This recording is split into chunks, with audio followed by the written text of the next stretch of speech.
Okay, gang, here we go. This is section 5.4,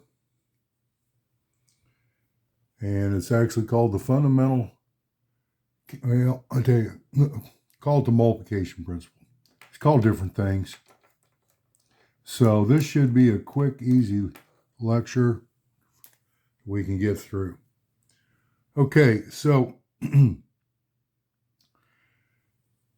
basically here's the multiplication principle. If there are m ways of doing one task and there's n ways of doing a second task, then there's m times n ways of completing the task. And I've got some examples. This will be crystal clear here in just a second.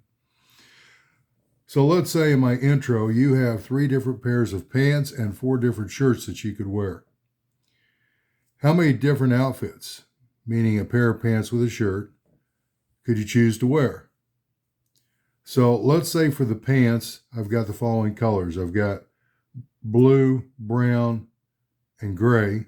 And then for the shirts, I've got white, pink, green, and red.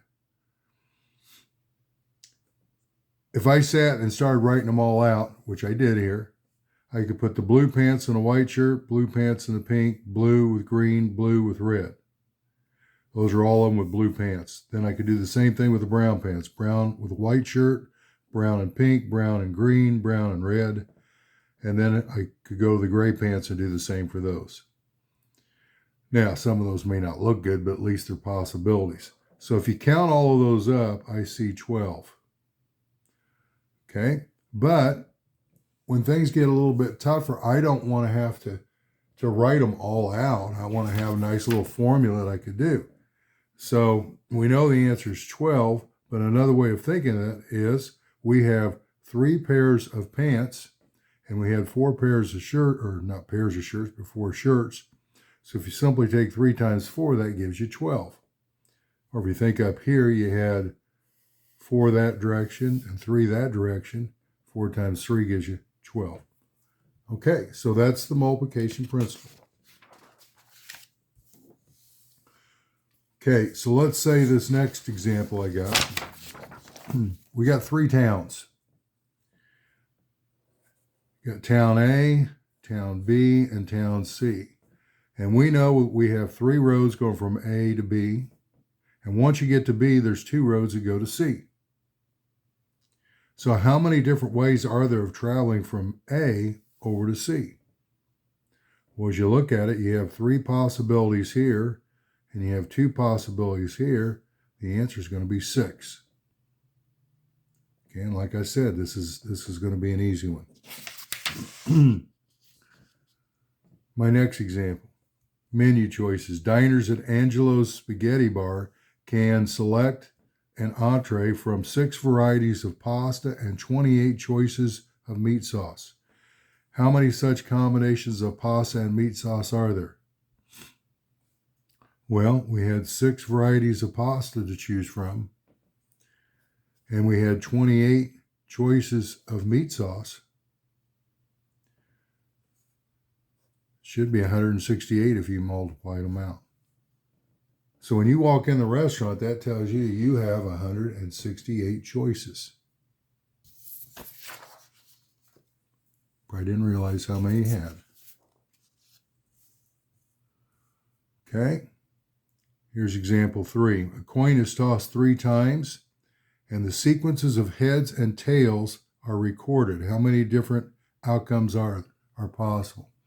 Okay, I'm going to show you the easy way, but first let's think about the hard way. What they're saying is you could have heads on the first one, heads on the second, heads on the third one. That is one outcome. You could have heads, heads, tails. You could have heads, tails, heads. You could have heads and then tails and tails on the last 2. I don't know why I put the commas in there. You could have tails, heads, heads. You could have tails, heads, tails. You have tails, tails, heads. And you could have tails, tails, tails. So you can count them up. There's 8 of them. And you may not be able to read all of those, but I was just trying to show you what an outcome will look like. Now, Here's the easy way to keep organized. So when you flip a coin the first time, you could either get heads or tails. So that's the first toss.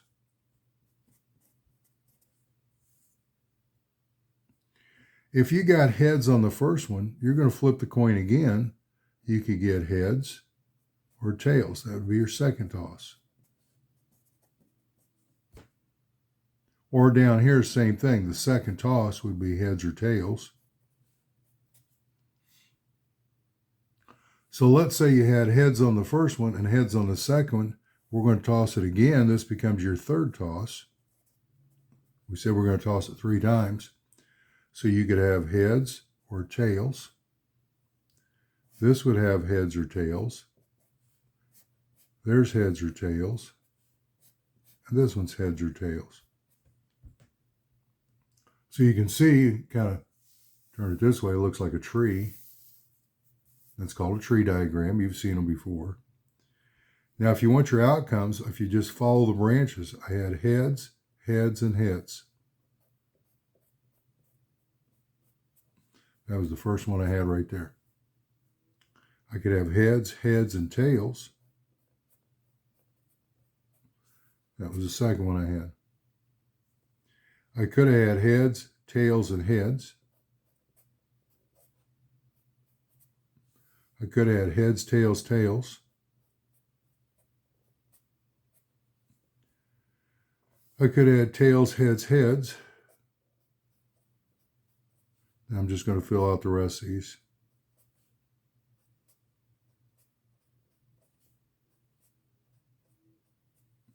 And each one of these is called an outcome. So the question really says, it doesn't ask you for what the outcomes are. It says, how many do you have? So if you count them up, there's 8. Now, since it says how many different outcomes are possible, I didn't really need to write them out if I know the trick.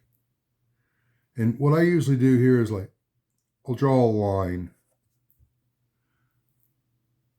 Or toss a coin 3 times, so that means you got 3 lines. When you toss the coin on the first time, how many possibilities do you have? Well, it's either going to be heads or tails. So that's 2. No matter what you got on the first one, you're going to toss the coin again. When you toss the second time, how many possibilities do you have? 2. And on the third one, same thing, heads or tails, so that's 2. If you take 2 times 2 times 2, that's equal to 8. So what if I toss the coin 4 times? What would my answer be?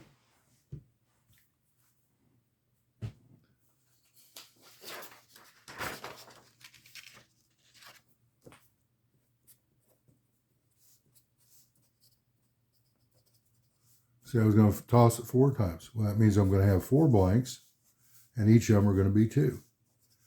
And what are you going to do with those? According to the multiplication principle, you're simply going to multiply those, and that's going to be 16. And if there was 5 times, it's 2 times 2 times 2 times 2 times 2, and that's 32. Or you could draw the tree. Your choice. Okay, next example down here. Here's when you go back to high school and think of your locker, and you probably had a combination lock on it, or maybe there was one already built in. Okay, this says a combination lock is unlocked by dialing a sequence of numbers first to the left, then to the right, and then back to the left again. So if there's 10 digits on the dial, which most of yours in high school probably had 20 or 30, maybe even 40 different numbers on the dial. But this only says 10. We'll keep it simple. How many possible combinations are there? So again, there's 3 things. So I'm going to put 3 blanks. The first number has 10 choices. The second has 10 choices, and the third has 10 choices. 10 times 10 times 10 is 1,000. So that means you have 1,000 1,000 potential combinations. If we would have had 20 digits, it would have been 20 times 20 times 20, and that would have been 8,000. Okay. Now let's put a wrinkle in it. So we have this combination lock. There's 10 numbers on the lock, but on this part it says no number can be repeated. Okay. So I'll put my 3 blanks down here. So you go to choose the first number in the combination, and there are 10 possibilities. But once you choose a number there, since we said you cannot repeat, that means there's only 9 possible in the second.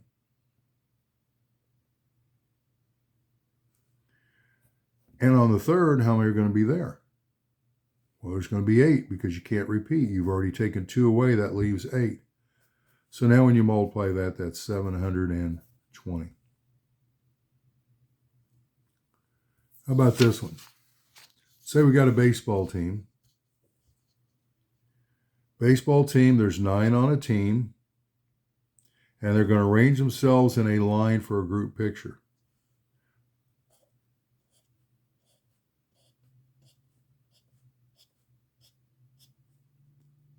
Okay? So just imagine each of these blanks, that's a position that one of the players could put themselves in. So let's just go to the very first one here. How many possibilities, let's word it different. How many different people could stand first in line? Well, there's 9. 9 people, so I'm going to put a 9 there. Then we go to the second position. How many different people could stand here? Well, it would be 9, but remember somebody already stood there, so he can't come over here, so that leaves 8. And the next one's going to be 7, and the next one's going to be 6, and the next one's going to be 5, and 4, 3, and 2, and 1. So if we multiply that out,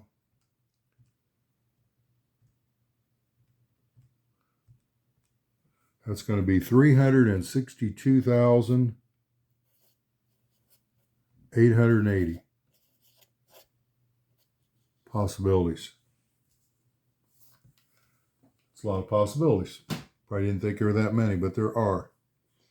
Now, this concept where we started with a number and basically went down 1 each time all the way till you got to 1, that is called a factorial.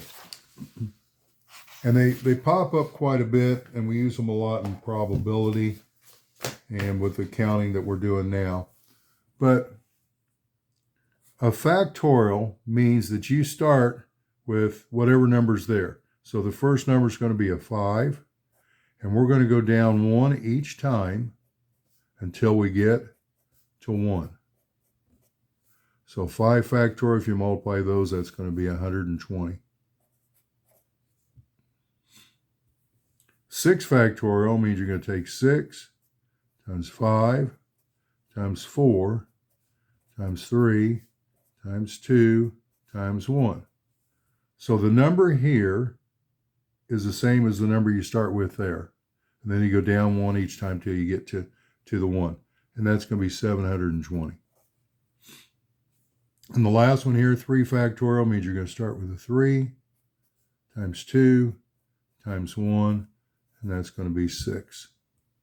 So they pop up quite a bit. So we gave them a special name. It's called a factorial.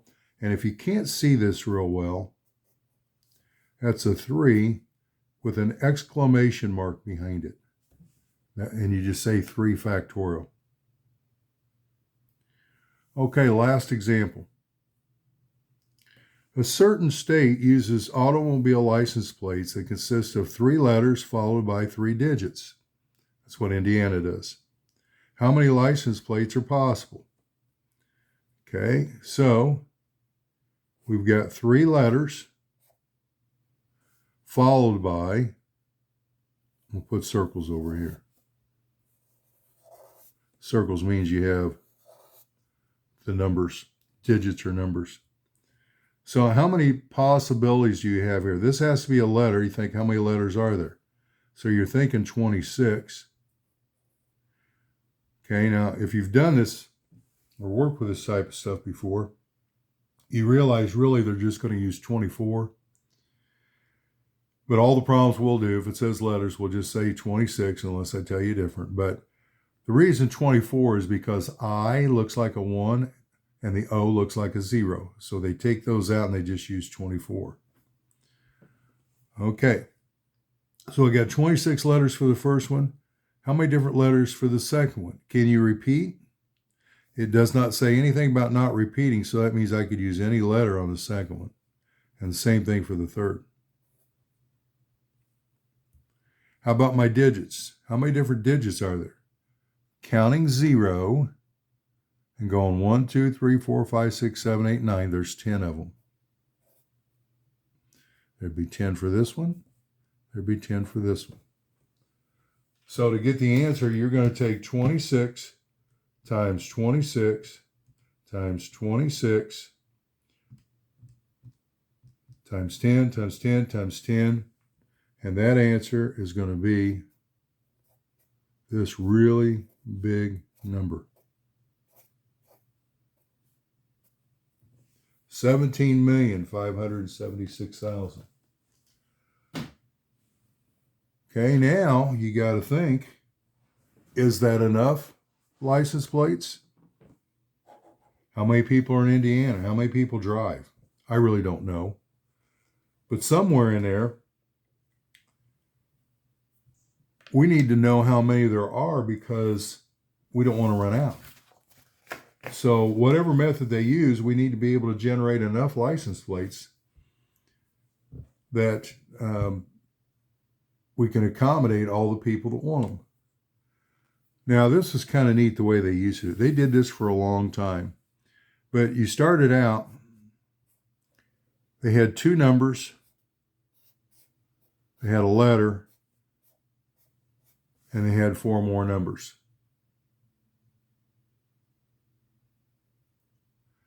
And you say, okay, these are numbers. I got 10, 10, that'd be 26, 10, 10, 10, and 10. So that would be 26 with 6 zeros, 26 million. Well, what they found out, they would run out. But part of the reason they ran out, these 2 numbers here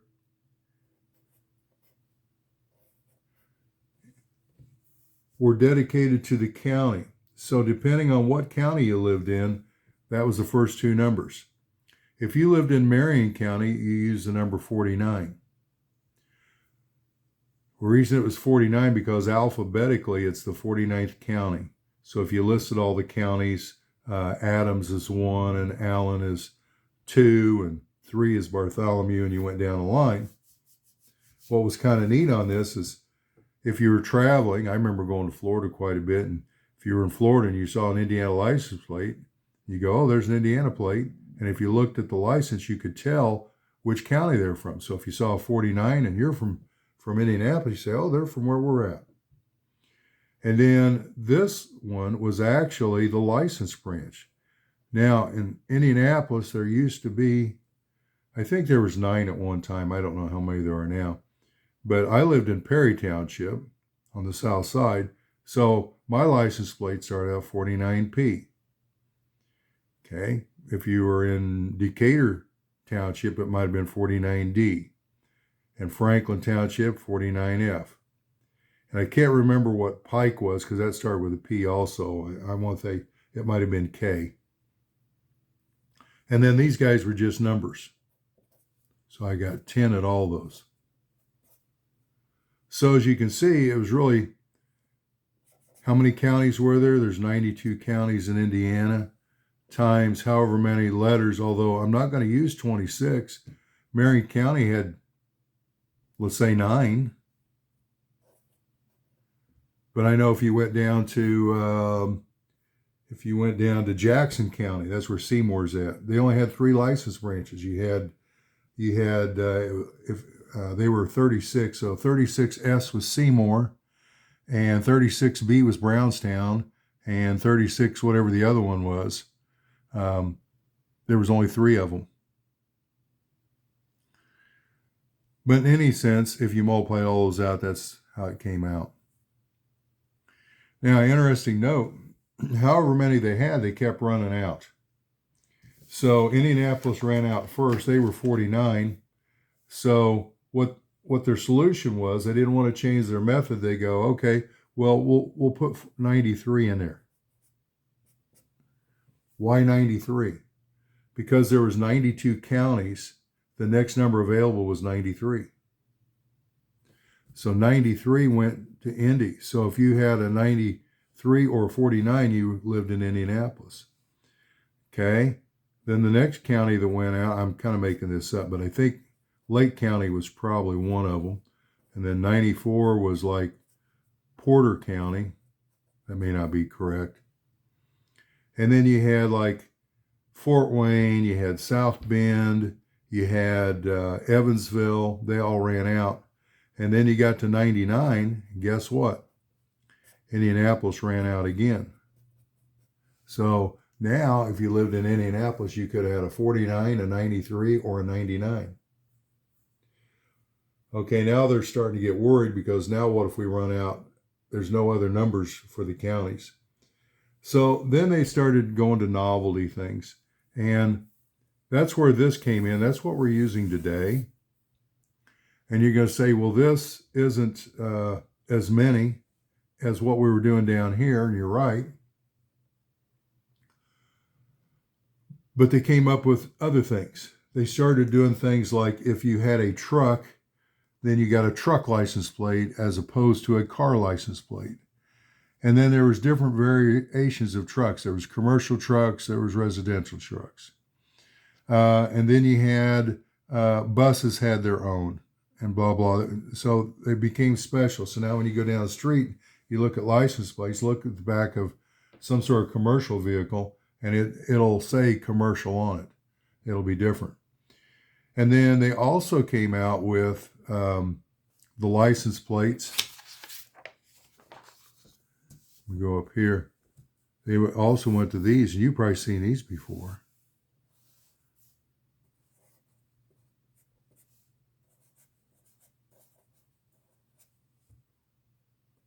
Now what you got specialty license plates. That's for the University of Indianapolis. IU has theirs, Purdue has theirs. You know, you even got specialty ones for nurses. You have them for dog lovers. You know, there's all kinds of specialty things out there. So by doing that, they've created more license plates to accommodate, you know, whatever the surge might be, which is good. So in a way, I've just qualified you for a new job. You could go to work for state of Indiana and figure out how many license plates they're going to need. But that's all from using the multiplication principle that we went over. Okay, that was a quick, easy lecture. Hope you enjoyed it, and see you next time.